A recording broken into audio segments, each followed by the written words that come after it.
Shalom, selamat pagi Bapak Ibu Saudara sekalian.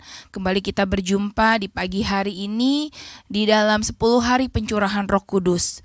Bapak Ibu Saudara, hari ini saya ingin memberikan satu tema, yaitu kuasa Roh Kudus yang spektakuler. Nah, Bapak Ibu Saudara, ada satu ayat yang sangat populer ya Bapak Ibu Saudara di dalam hari Pantekosta, yaitu di dalam Kisah Para Rasul 2 ayatnya yang ke-1 sampai yang ke-4. Kisah Para Rasul 2 ayat 1 sampai ke-4 bunyinya seperti ini. Ketika tiba hari Pantekosta, semua orang percaya berkumpul di satu tempat. Tiba-tiba turunlah dari langit suatu bunyi seperti tiupan angin keras yang memenuhi seluruh rumah di mana mereka duduk. Dan tampaklah kepada mereka lidah-lidah seperti nyala api yang bertebaran dan hinggap pada mereka masing-masing. Maka penuhlah mereka dengan Roh Kudus. Lalu mereka mulai berkata-kata dalam bahasa-bahasa lain, seperti yang diberikan Roh itu kepada mereka untuk mengatakannya.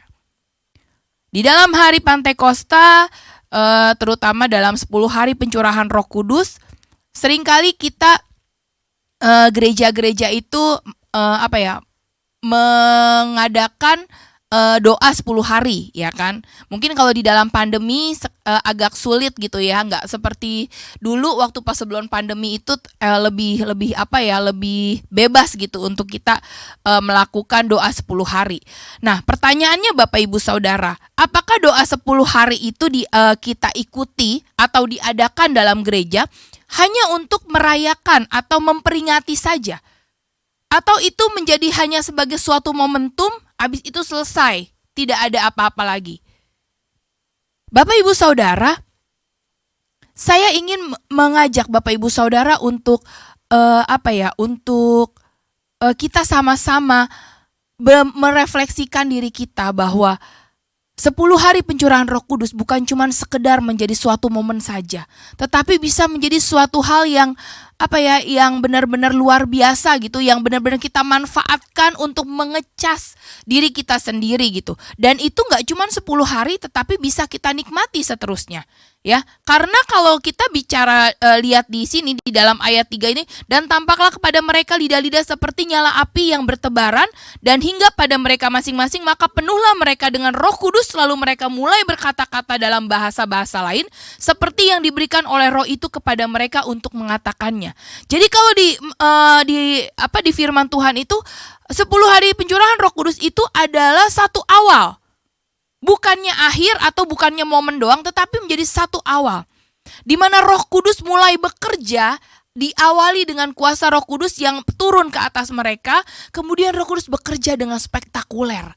Kuasanya itu begitu luar biasa. Spektakuler tuh berarti benar-benar sesuatu yang yang sulit gitu diungkapkan dengan kata-kata, terlalu amazing, terlalu luar biasa, terlalu hebat, terlalu dahsyat. Itu harusnya kuasa Roh Kudus terjadi pada saat orang dipenuhi dengan Roh. Maka yang terjadi adalah ada manifestasi kuasa Roh Kudus. Ada kuasa yang spektakuler yang bukan cuma dialami oleh orang itu secara pribadi, tetapi akan bisa dinikmati oleh orang-orang yang ada di sekitarnya, yang melihat kuasa Roh Kudus yang bekerja dalam hidup orang tersebut. Bapak Ibu Saudara, manifestasi kuasa Roh Kudus itu hanya akan bisa bekerja kalau kitanya benar-benar serius mau buka hati. Saat para murid-muridnya itu kumpul di loteng Yerusalem ya, para rasul dan murid-murid itu pada kumpul gitu, mereka itu berkumpul itu dengan sungguh-sungguh menantikan. Nah, bagaimana dengan Bapak Ibu Saudara dan saya? 10 hari ini apakah kita benar-benar mau menantikan? Ada sesuatu yang kita rindukan. Kalau ngomongin lagi soal khotbah Bapak Gembala yang terus didengung-dengungkan soal dimensi rangkap 3, tentang tentang emosi, tentang pikiran, tentang perasaan, kehendak yang memang harus didasari dengan iman dan firman Tuhan. Nah, kalau kita mau menantikan Roh Kudus, kita harus punya iman. Ada iman, ada firman Tuhan yang masuk ke dalam kehidupan kita, sehingga kita punya satu kerinduan untuk menantikan kuasa Roh Kudus itu bekerja di dalam kehidupan kita. Bapak Ibu Saudara, pagi hari ini saya mau mengajak Bapak Ibu Saudara, mari kita nantikan dengan hati yang penuh iman, dan didasari dengan firman yang benar untuk kita merindukan kepenuhan Roh Kudus supaya kuasa Roh Kudus itu bekerja dengan spektakuler di dalam kehidupan kita, bekerja dengan luar biasa, dan apa yang sudah kita alami itu bisa dilihat sama banyak orang. Orang-orang akan melihat bagaimana kuasa Roh Kudus itu bekerja, entah dengan orang yang berbahasa roh secara pribadi, ada yang bernubuat setelah orang ada yang berbahasa roh, ada yang bisa menyembuhkan orang sakit, ada orang yang lumpuh disembuhkan, ada orang yang kerasukan dibebaskan. Saat kuasa Roh Kudus turun bekerja di hari itu, di saat itu di dalam hidup kita, maka pasti manifestasi kuasa Roh Kudus yang spektakuler, yang keren, yang luar biasa itu pasti terjadi di dalam hidup setiap orang percaya, di dalam lingkungan di mana orang percaya itu dipenuhi oleh Roh Kudus. Dan pasti banyak orang yang bertobat karena ada kuasa Roh Kudus yang spektakuler yang bekerja di dalam kehidupan orang yang menantikan Roh Kudus, yang menantikan kuasa Roh Kudus. Bapak Ibu Saudara, pagi hari ini mari kita datang sama Tuhan. Kita nantikan kuasanya yang bekerja. Jadi bukan cuman sekedar ya Bapak Ibu Saudara, kuasa Roh Kudus itu bekerja itu memenuhi orang itu gak cuman harus di gereja. Tapi pada saat sekarang Bapak Ibu Saudara lagi dengar kebenaran firman Tuhan pada pagi hari ini, Bapak Ibu Saudara rindu dipenuhi oleh Roh Kudus, sesuai dengan kerinduanmu dan sesuai dengan waktunya Tuhan, Dia bisa penuhi engkau di rumah di mana engkau berada saat ini. Karena itu mari Bapak Ibu Saudara, kita datang sama Tuhan dengan hati yang penuh rindu untuk kita dipenuhi oleh kuasa Roh Kudus. Mari kita tundukkan kepala. Tuhan Yesus yang luar biasa, pagi hari ini kami mau hidup kami dipenuhi oleh kuasa Roh Kudus-Mu Tuhan. Biarlah kiranya kuasa-Mu memenuhi setiap kami Bapa. Seperti pujian Tuhan yang mau kami imani Tuhan untuk bekerja dalam hidup kami Bapa. Biar kuasa-Mu itu mengalir pada pagi hari ini. Bapak Ibu Saudara yang mungkin tahu pujian ini, mari kita naikkan pujian ini sedikit saja dan setelah itu kita berdoa. Mengalirlah kuasa Roh Kudus, mengalirlah di hati kami, mengalirlah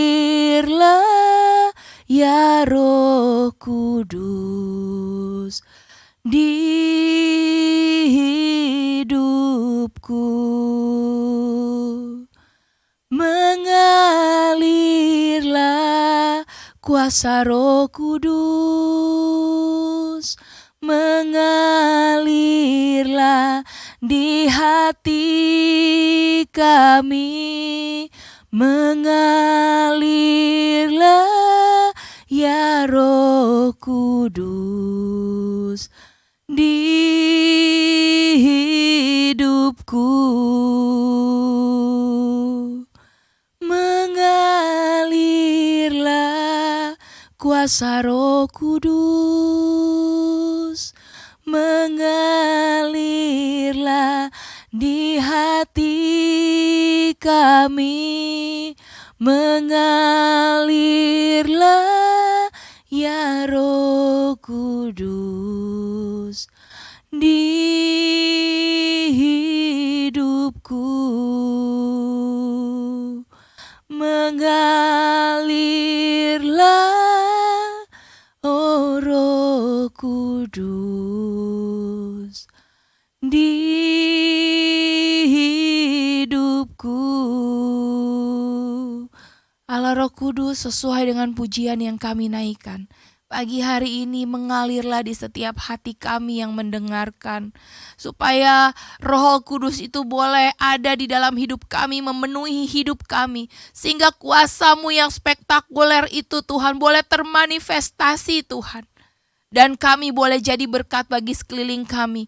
Ada kuasa yang bekerja saat Roh Kudus itu penuh di dalam hidup setiap kami Tuhan. Dan di dalam nama Yesus Bapa, sesuai dengan iman mereka, mereka yang rindu, Allah yang penuhi hidup mereka.